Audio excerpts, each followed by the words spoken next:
This is the Making Noise podcast. I practiced for almost 90 minutes tonight, and I sounded like shit. That's okay. You know, tomorrow's another day. I'm going to do it again. I love that. I'm not going to be like, well, I sounded bad tonight. I guess I'm not going to practice tomorrow. It's like, no, I'm probably going to practice twice as long tomorrow because that's what I'm going to do. I'm going to lean into the fact that I was not making good sounds tonight. All right, fine. Good. I'm glad I didn't make it. I challenge myself to practice 30 minutes more tomorrow. Let's do it. I was just going to say, I love that you're like picking a fight with yourself. Absolutely. You have to. You have to pick a fight with yourself in the best possible way, because if you don't pick a fight with the negative part of you, your negative part of you is sure going to pick a fight with you. Oh, yeah. And that negative part, like, you will bully yourself into never acting. And so you've got to pick a fight with that part of you that talks shit about you.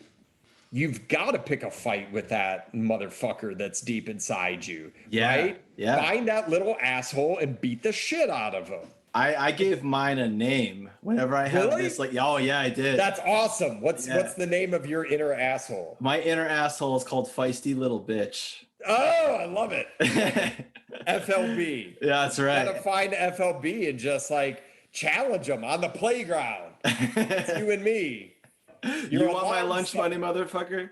Yeah, you're gonna have to take it. You might take it, but I'm gonna get a lick in there somehow. Exactly. I'll punch you in your ear. We'll see what happens. And then see how creative you are with one ear. Yeah.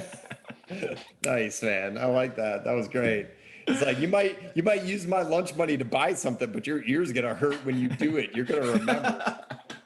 You're gonna remember. You have to. You have to push back. You have to push back because that's that persona. That's that mask that wants to say, oh, you know, it'd be really great. Maybe you should just not play saxophone anymore. You know, then you wouldn't have to worry about that. Wouldn't that be nice? You could just sit at home and watch 8 hours of Netflix and eat mashed potatoes. Wouldn't that be real nice?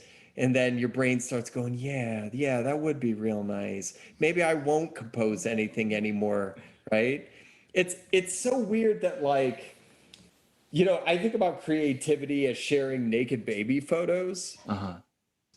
Because, like, if you ask somebody like, hey, would you share a naked baby photo with a stranger? They'd be like, no. You'd be like, why not? You know that there are naked baby photos of them. Yeah. And that was you from so long ago. Who cares? Right. Like, that's a part of the shared human experience, right? Right. It's so weird that we would be embarrassed by that because it's something that we all experience. We were all babies at one time. We were all like little like piles of goo that came out of our mom like a couple months before that picture was taken. We were all there. That's part of who we are. And yet we would be really weirded out by people seeing our naked baby photos. And being a creative artist is recognizing the fact that everybody has that. And you get to be like, hey, look at this like weird little thing my hair was doing. Isn't that funny?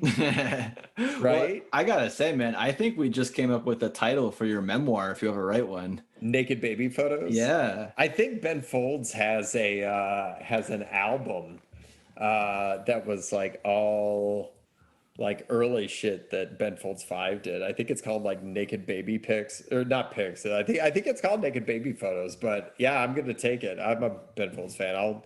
I'll steal that as my memoir. Naked Baby Photos. Yeah, exactly. The story of this asshole who thought he could run 7 careers simultaneously by Alan Theisen.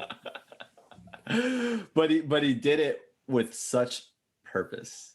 He did it with such purpose because I just want to connect with folks. You know, oh my God. That's what I learned a long time ago. You know, I found the pieces of mine that were always hardest to write were the ones that I was trying to write to show everybody just how smart I was.